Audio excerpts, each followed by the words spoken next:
قوت गोयाई के लिए कुरान करीम में दो लफ्ज आए हैं। एक लफ्ज है नतक, नून ता काफ, काफ कैंची वाला।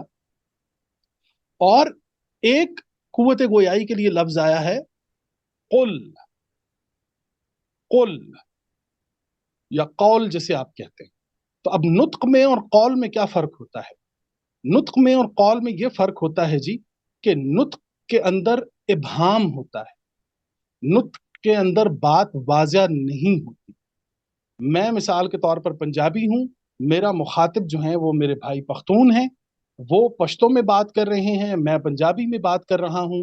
दोनों कुव्वत गोयाई इस्तेमाल कर रहे हैं, लेकिन हमें एक दूसरे को बिल्कुल हमें कोई समझ नहीं आ रही, ना उन्हें मेरी ना मेरी उनको। तो ये जो होगा, ये कुव्वत गोयाई कि जिसमें आवाज तो आ रही है, समझ नहीं आ रही, ये इसे नुत्क कहा जाता है।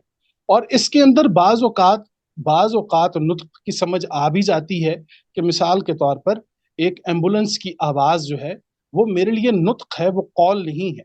लेकिन उसके नुत्क से मुझे ये पता चल गया कि या तो वो ये फायर ब्रिगेड है, या किसी पेशेंट को लेकर जा रही है, या कुछ और चीज। इसी तरीके से रोजा खुलने से पहले जो एक सायरन आप सुनते हैं, ये नुत्क होता है, ये कॉल नहीं होता। तो ये इसके अंदर इबाम है। अब जिस तरह मुझे इबाम है कि मैं एम्बुलेंस की आवाज जो सुन रहा हूँ, ये मुमकिन है वो फायर फाइटर्स हो, मुमकिन है वो पेशेंट हो, मुमकिन है वो पुलिस हो, मुमकिन है वो फौज हो, मुमकिन है किसी कोई बंदा जो है वो उसको प्रोटोकॉल मिल रहा है, रोड ब्लॉक कर दी गई है। तो ये तमाम तर चीजें जिसमें इबाम होंगी, वहां पे कुरान करीम नुत्क का लफ्ज लेकर आता है। इब्राहिम अलैहिस्सलाम ने जब बुतों को तोड़ा और बड़े बुत के गले में जब कुल्हाड़ा रखा, तो उन्होंने जब बुतों को तोड़ा तो उन्होंने कहा कि तंतिक क्यों, तंतिकून का वर्ड आया है वहां पर, कि क्या बात है कि तुम नुत्क क्यों नहीं करते। मीन्स के कॉल तो तुम्हारे बस की बात ही नहीं है। कम से कम कोई ऐसा इशारा तो मुझे दो कि तुम अपने होने का वजूद तो मिले, कि हाँ तुम रखते हो कोई वजूद, या तुम्हारे अंदर कोई ऐसी शय मौजूद। तो वहां पर नुत्क का लफ्ज आया है। तो आप ये देखिए कि एक कुव्वत गोयाई होती है नुत्क। तो मैं जब पंजाबी में बात कर रहा हूं, मेरे भाई जो पख्तून हैं वो पश्तो में बात कर रहे हैं, तो ये नुत्क है। लेकिन जो ही हम दोनों ने एक ऐसी जुबान का इंतखाब किया कि जो हम में और उनमें सांझी है, और वो है उर्दू। तो जब हम दोनों उर्दू बोलने लगे, तो अब मेरी हर बात वो समझ रहे हैं, उनकी हर बात मैं समझ रहा हूं।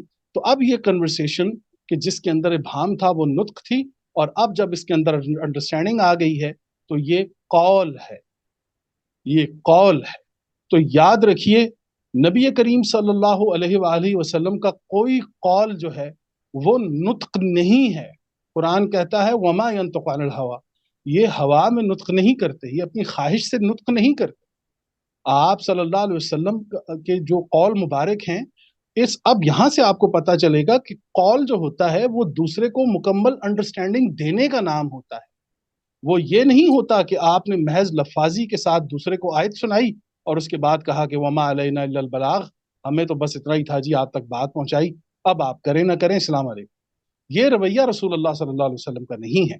आप सल्लल्लाहु अलैहि वसल्लम का रवैया ये है कि जब आप सल्लल्लाहु अलैहि वसल्लम कुल करते हैं, तो आप सल्लल्लाहु अलैहि वसल्लम उस वो पूरी बात उसकी जात में उतार देते हैं। जब बात को जात में उतारने की बात आती है, तो ये कौल होता है।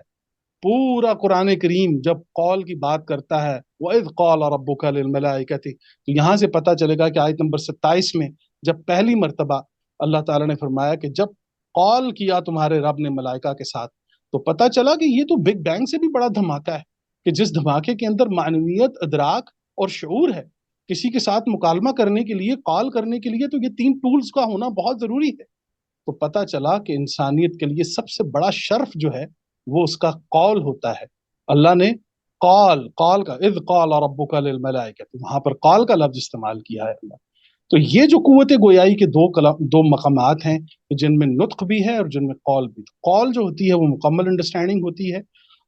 हमने कोशिश ये करनी है मैम नाइला, कि हमारी जितनी गुफ्तगू हो वो कुरान करीम को लेकर हो, हदीस मुबारका को लेकर हो, आप सल्लल्लाहु अलैहि वसल्लम की जिंदगी को लेकर हो, वो नुत्क की बुनियादों पर ना हो, बल्कि वो कौल की बुनियाद पर। वो सुनाई ना जाए बल्कि वो समझाई जाए। सुनाने में और समझाने में फर्क है। हमारे यहाँ मसला ये है कि हम एक दूसरे को सुना रहे हैं, हम एक दूसरे को समझा नहीं रहे। تو قرآن کریم نے جو آرڈر کیا ہے آپ صلی اللہ علیہ وسلم کو، وہ آرڈر سمجھانے کا ہے. قل هو اللہ احد، قل یا ایھا الکافرون. تو یہ اس میں یہ فرق ہوتا ہے.